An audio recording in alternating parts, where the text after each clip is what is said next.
Pēdējais brauciens 8. finālā no 16 tikai 8 labākie mums pēc tam būs palikuši un tie jau sacensīsies 4. finālā.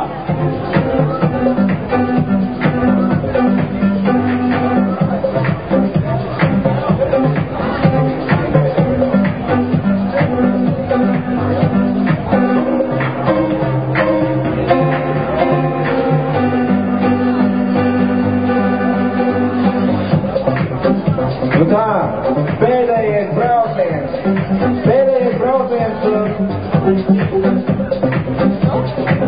8. finālā.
Kad viņi mainīsies vietā, tagad Ivans Simnišs daudz priekšā un Ervīns Ērgas aizmugurē.